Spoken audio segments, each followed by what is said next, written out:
My life changed after 9/11 and the Hindu-Muslim riots that happened in India 6 months later. I was in my final year of college at the time, but instead of becoming a management consultant, I moved back to India to work with social entrepreneurs. I wanted to work in peace building, but I didn't see how I could get the skills and training to be any good at it.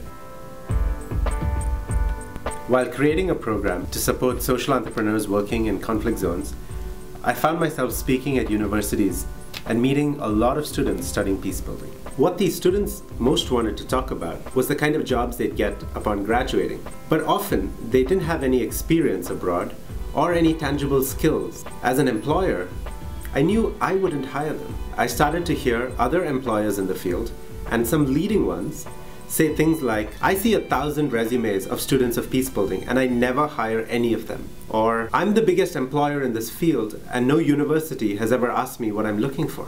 Around that time, I saw a study from the US Institute of Peace that confirmed my sense of the gap between what universities are teaching and what employers really need.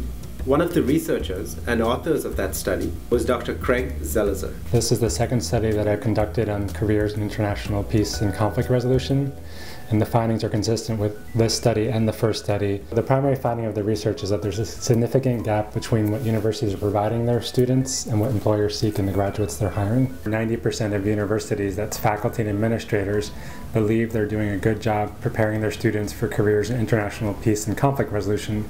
However, over 50% of employers feel that academic programs are not providing students with the critical skills they need to be effective. Cuando uno va a buscar trabajo, te piden experiencia. Pero como yo no tengo trabajo, no tengo experiencia. But that's not all.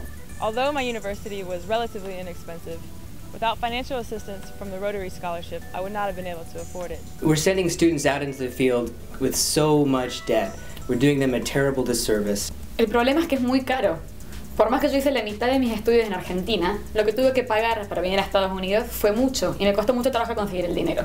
We need a new model. We need to reimagine what's possible. And we need the best universities to join us in this effort. Every dean and professor I know wants to see their students change the world. So let's come together to give them the best chance of doing so.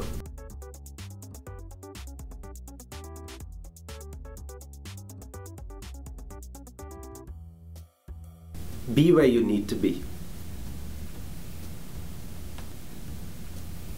We start by moving closer to the action. A post-conflict country, so there's safety, but where there's also active civil society, good local universities, students are based here, learning what it's like to live and work in the field.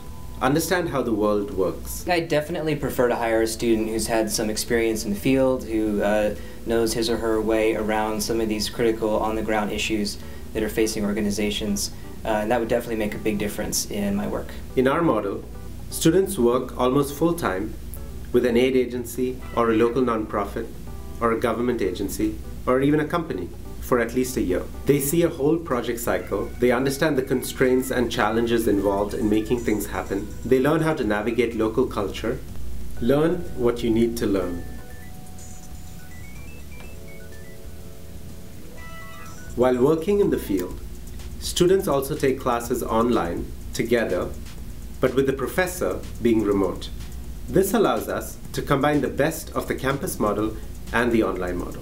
Learn from whom you need to learn from. We also want to rethink what makes a successful instructor. There are so many people at a stage in their careers where they want to give back. They want to mentor students, they want to shape the future, but they also like their jobs and they don't want to leave them. They could teach an online course. I mean, if you ask me if I prefer to learn finance in a traditional classroom setting or on the ground in an organization with a CFO, it's not a hard question to answer. Which would you prefer? Don't break the bank. Because students live in a developing country, take classes online with contract faculty, and in partnership with the local university, we are able to bring the cost of the degree down enormously.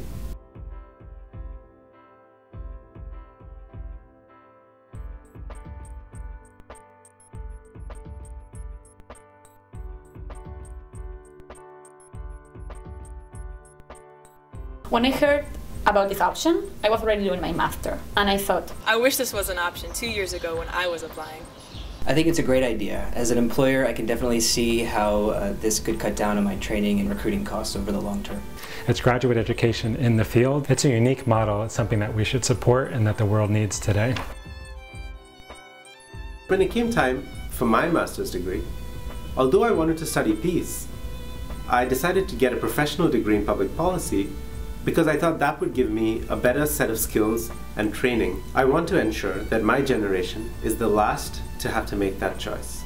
The field of peace building depends on it. More importantly, our ability to prevent violence and one day to see the end of war depends on this.